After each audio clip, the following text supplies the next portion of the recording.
This video is sponsored by FindMMAGym.com. Looking for a new place to train? Head over to the best online directory for MMA gyms across the U.S. FindMMAGym.com.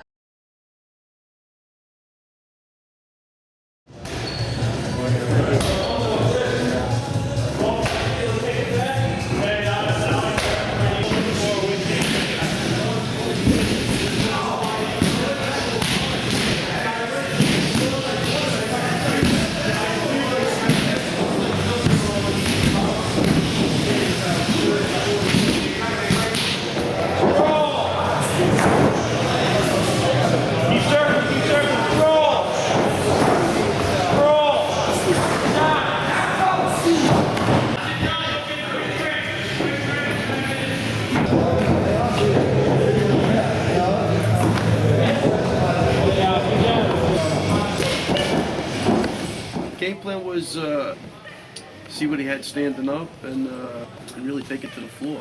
You know, throw a couple of punches, you know, and take it to where he was going to be comfortable, which is what he did. I was nervous. I said a little prayer, and I became clear-minded. I just felt good. I felt comfortable. I just, you know, put it all in the guy's hands, and I just went out there just excited. I heard the crowd. As soon as I started walking out, I heard all the people out there to support me, and it just got me so pumped up. I was just like, man, I was no nerve. As soon as I walked into the cage, even, you know, the introduction and stuff, I wasn't even nervous at all. I was just ready to go. Lower level, come in, and the takedown. All right, one time. Get up and come to 90 bags. I was way more nervous than he was.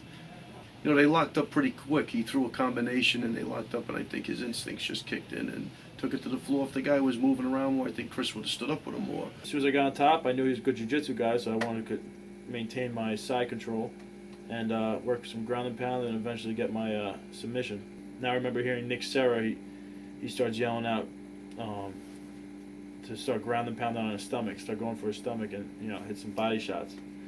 And I remember hearing Drago also yelling out, "Let's go, it's party time, party time." So I started slamming some punches down on his stomach, hit a couple in his face. And I tell you, when he's on top of you, he's just, I knew the guy wasn't getting up. He's got awesome control, and then I think he went north-south, and then he threw a couple of body punches because the guy was holding on to his arm, and then he loosened him up a little bit, and then he went for the Kimura. Just pulled it up, and that was it. And you don't feel comfortable with the first one, right? Some throws we did were came here, and we brought him down this way, then my right shoulder. Okay? Another throw, the lateral drop, probably one of the most common throws you'll see guys do. Okay? I'm just, if the guy pushes into me, I'm going to bring him over here. Circle, around, to the head. I had Drago, Nick Serra, and Ray. You know, his presence there means a lot because I know I'm listening for him the whole time. I mean, on my feet, as soon as I went out there, I threw my jab. His advice to me to go out there and fight, just like I was sparring. If you know, don't be afraid to stand up with anybody because he really feels that my hands are good. You know, and to know that such a good stand-up coach, I mean, he's one of the best stand-up coaches in the world, is giving me that type of confidence, and he has that type of confidence in me and my hands. It gives me confidence, you know. So I could see myself doing really well. I mean, I really feel like I could stand in there with pretty much any 185 pounder there is. I know I have a lot to learn still. That's what excites me. But I think potential-wise, I have potential, you know, more potential than a lot of other guys, you know, that are doing really good. I think I have a good chance of doing good if everything works out. You know, it's in, like I said, like it's in God's hands. You know, the pressure's off me. I'm just training as hard as I possibly can, and then if this is in God's plans for me to do really well in this, I think I definitely will. Next up is April 17th, or 17th or 18th.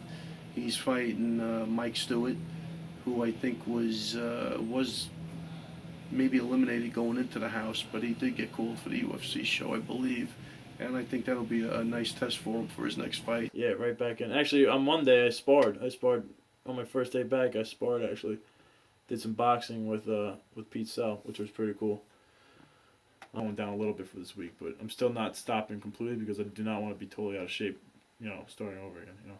It'll be my pleasure to be able to display that stuff and do really good and become like a UFC champion, and that'd be awesome. I mean, but again, tomorrow I could go into the gym, might like a break, and that's God's plans, and I have to follow that. the sky's the limit for him as long as he keeps going. It looks like he enjoyed being in there. Those are the things I was looking for. He was very comfortable in there. I think he wants to do it, so we'll get him the fights, just going up, try to give him a little more of a challenge each fight, and I see the guy going all the way.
This video is sponsored by FindMMAGym.com. Looking for a new place to train? Head over to the best online directory for MMA gyms across the U.S. FindMMAGym.com.